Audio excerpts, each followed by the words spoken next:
नमस्कार दोस्तों, स्वागत है आप सभी का आपके अपने चैनल कैलीग्राफी गुरुजी में। तो आज की इस वीडियो में हम बात करने वाले हैं कि हैंड राइटिंग कैसे सुधारें या फिर लिखावट कैसे सुधारें। तो इस वीडियो में मैं आपको कुल 5 टिप्स बताऊंगा और एक बोनस टिप भी बताऊंगा।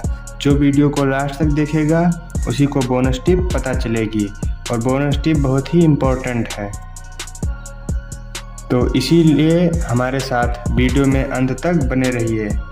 तो अगर आप उन 5 टिप्स को फॉलो करोगे 30 दिन तक तो आपकी हैंड राइटिंग और लिखावट में ज़रूर सुधार आएगा।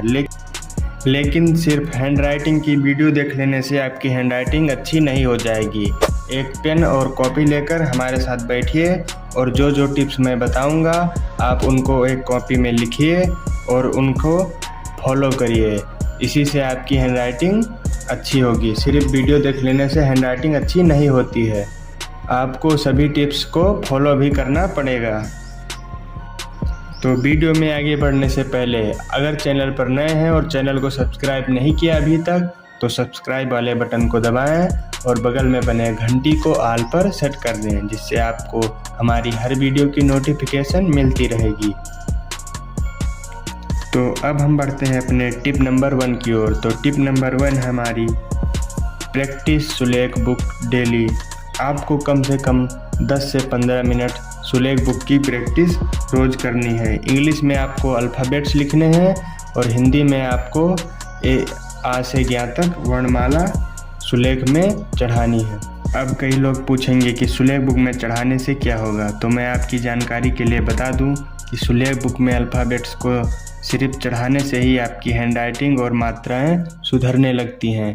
तो सुलेख बुक को ख़रीदना ना भूलें। और अगर आप सुलेख बुक ख़रीदना चाहते हैं तो डिस्क्रिप्शन में लिंक दिया हुआ है, उससे जाकर आप सुलेख बुक खरीद सकते हैं।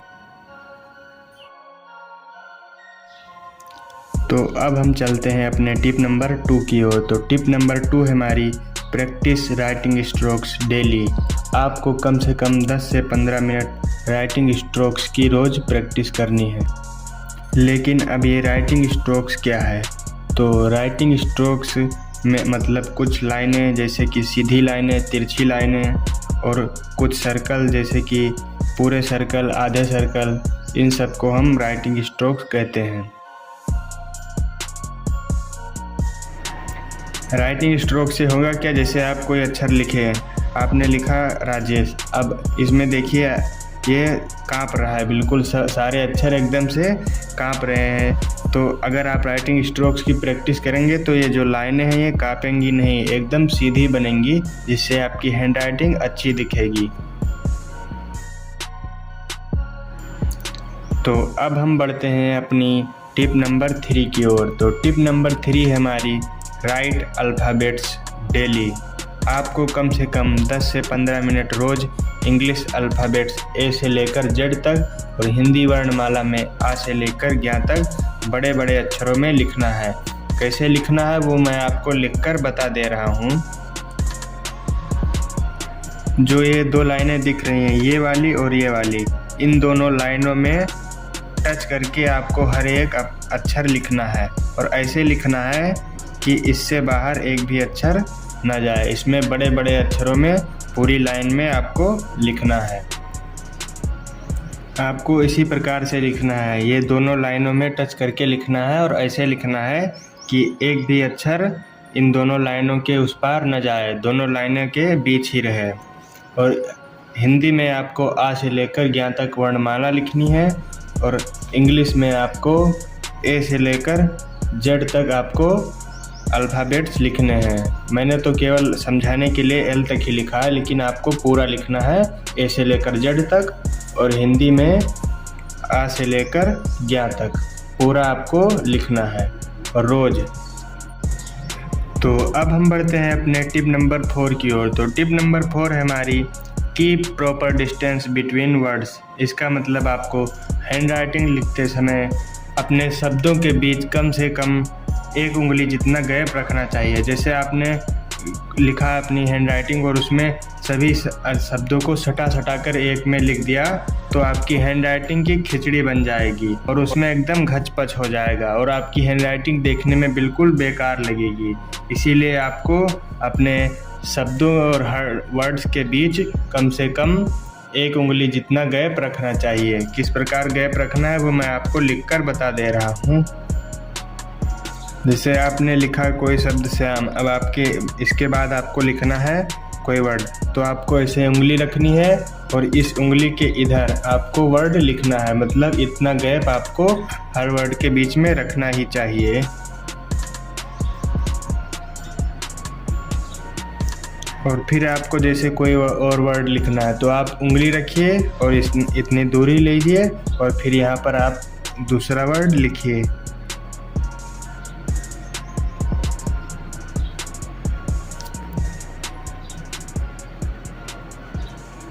इसी प्रकार आपको लिखना है, कम से कम 1 उंगली जितनी आपको गैप रखनी है सब हर वर्ड के बीच में। तो अब हम बढ़ते हैं अपने टिप नंबर 5 की ओर। तो टिप नंबर 5 है हमारी keep all your letters in same size. इसका मतलब आपको अपने सभी अक्षरों या लेटर्स को एक ही साइज में लिखना है। ये नहीं कि आपने एक अक्षर बहुत बड़ा लिख दिया और एकदम दूसरा अक्षर एकदम छोटा, इस प्रकार से। जैसे आपको लिखना है कमल, अब आपने लिखा का इतना बड़ा लिख दिया और दूसरा अक्षर आपने इतना छोटा लिख दिया और फिर तीसरा इतना बड़ा, तो आपकी हैंडराइटिंग बिल्कुल ख़राब हो जाएगी। आपको इस प्रकार से नहीं लिखना है। आपको अपने हर एक अक्षर को एक ही साइज में बनाने की कोशिश करनी है।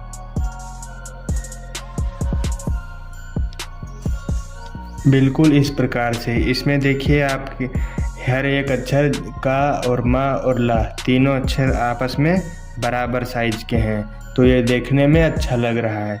तो इसी प्रकार आपको भी लिखना है। ये नहीं कि आपने पहला अक्षर एकदम बड़ा लिख दिया और दूसरा एकदम छोटा।